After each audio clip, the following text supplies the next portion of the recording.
Hello students, today's class for class 12 chapter 7 कर रहे हैं मिसलेनियस। क्वेश्चन नंबर 14 ऑनवर्ड्स 13 तक हम कर चुके हैं प्रीवियस लेक्चर में। लेट्स सी क्वेश्चन नंबर 14 क्या है। Question number 14 integration of 1/x² + 1x² + 4 dx।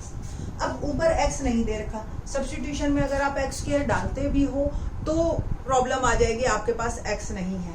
तो आप इस क्वेश्चन को देखिए कैसे कीजिए। बहुत ही दो तरीके से मैं आपको बता देती हूँ जो आपको इजी लगे।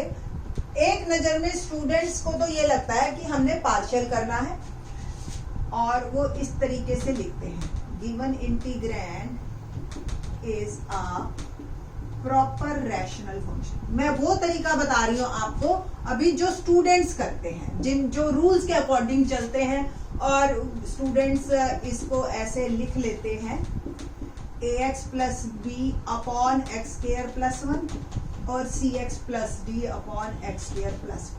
ठीक है जी।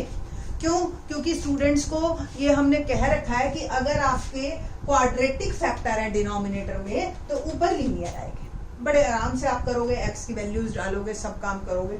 आपका मैं बता देती हूँ, a और c दोनों 0 आ जाएंगे डालने पे, b और d, b 1/3 और d -1/3 कुछ इस तरीके से आएगा।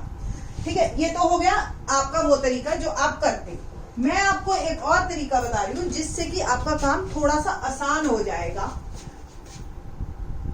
पुट x 1 अभी इंटीग्रेशन के अंदर आपने पुट नहीं करना है। ये मैं मेथड इसलिए बता रही हूँ, 14th क्वेश्चन तो फिर भी दोनों मेथड से हो जाता है।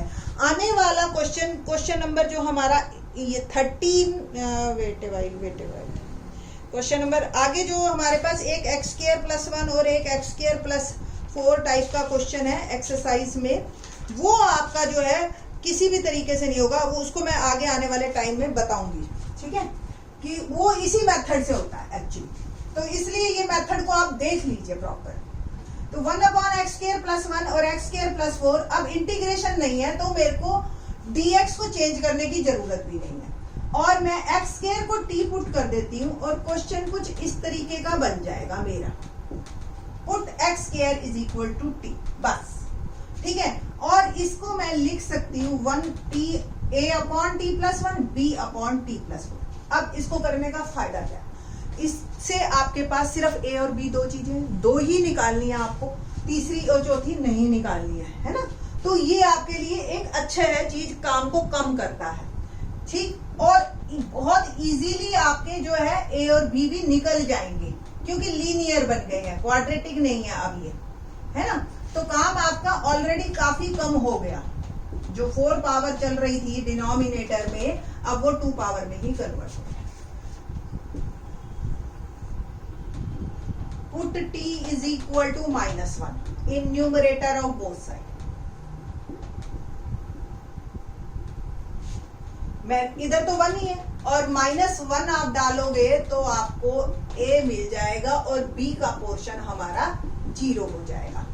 सो a is 1/3। Put t = -4। ठीक है जी। तो ये आ गया 1 और a आ गया -4 + 4 + b, और ये हमारे पास आ गया,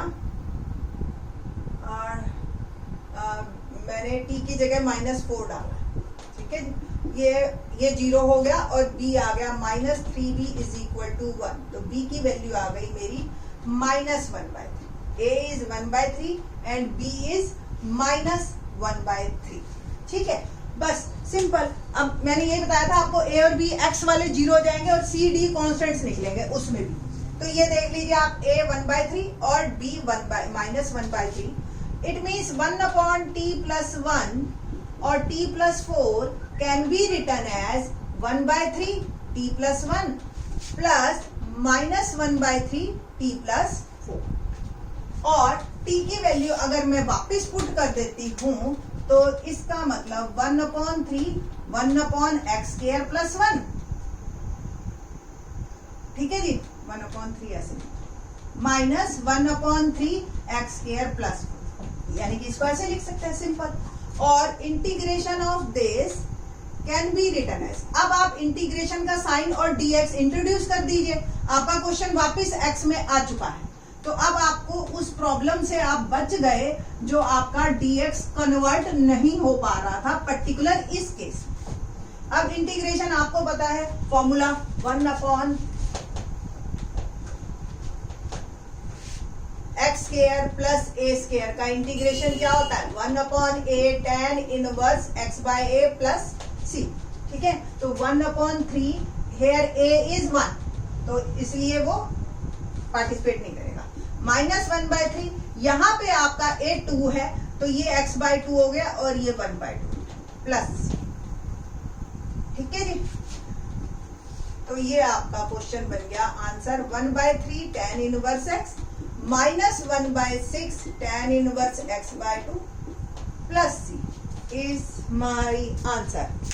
ठीक है जी, और ये आपका क्वेश्चन 14th हो गया। ठीक ना, क्वेश्चन नंबर 15th देखते हैं। तो कई बार अगर आपको सब्स्टिट्यूशन मेथड ना भी मिले तो भी आप पार्शियल से जाके क्वेश्चन को कर सकते हो।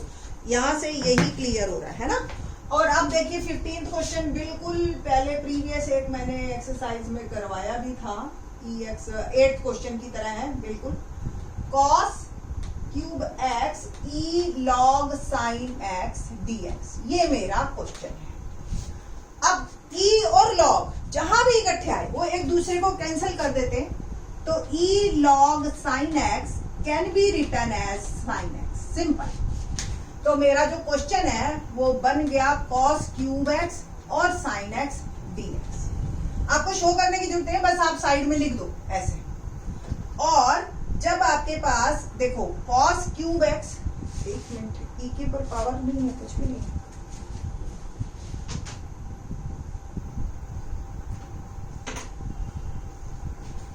तो अब ये काफी सिंपल क्वेश्चन हो गया। cos x को t पुट कीजिए, sin x dx dt में चला जाएगा आपका।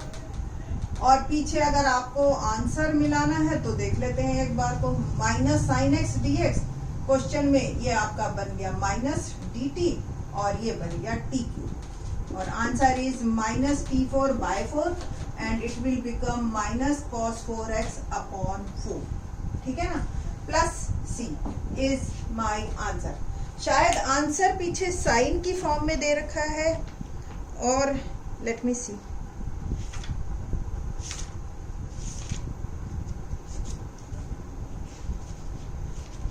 सेवन पॉइंट मिसलेनियस एक्सरसाइज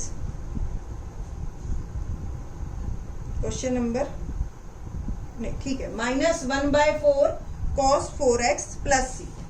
ठीक है, बस बहुत सिंपल, मतलब मिसलेनियस के लायक नहीं है एक्चुअली क्वेश्चन, वेरी इजी बात। नेक्स्ट क्वेश्चन करते हैं हम, उसमें भी लॉग की ही प्रॉपर्टी लगेगी। क्वेश्चन नंबर 16 देखते हैं क्या है। Question number 16, e 3 log x x4 plus 1 power -1 dx। सबसे पहले तो बात e 3 log x, मैंने आपको बताई थी एक प्रॉपर्टी पहले भी 8th क्वेश्चन में कि m log n can be written as log raise to power n by m exponents. ये log के रूल्स हैं ये, कि log में कोई चीज मल्टीप्लाई में पावर में चली जाती है, पावर में तो मल्टीप्लाई में आ जाती है। तो e log x क्यूब बन गया, ये 3 पावर में। e और log जैसे ही एक दूसरे के करीब आए ये कैंसिल कर देंगे, and can be written as x cube. तो मेरा जो क्वेश्चन बन गया वो बन गया ये x क्यूब, और इसको मैंने पावर -1 है नीचे लिख दिया। अब आपको क्वेश्चन काफी इजी लग रहा होगा, है ना। अब काफी इजी है, काफी मतलब ऐसे क्वेश्चन आप कर चुके हो सब्स्टिट्यूशन मेथड पे बेस्ड।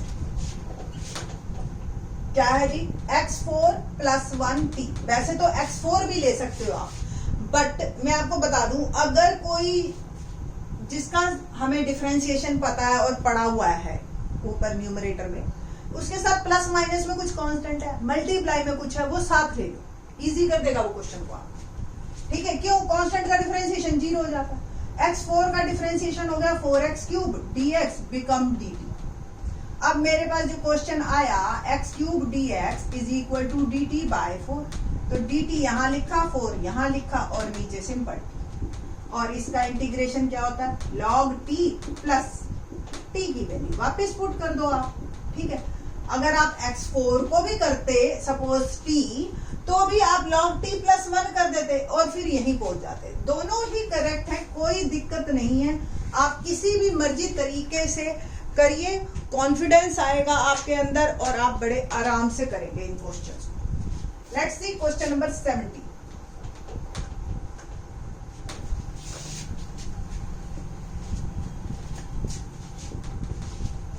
क्या है क्वेश्चन नंबर 70?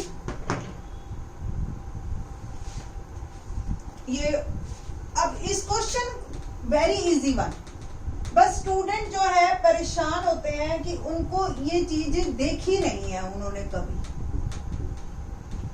ये आपको अगर ऐसे दे दिया जाता question, cos ax plus b sin ax plus b dx, या 1/ax plus b a log ax plus b, या e(ax plus b e(ax plus b into a dx।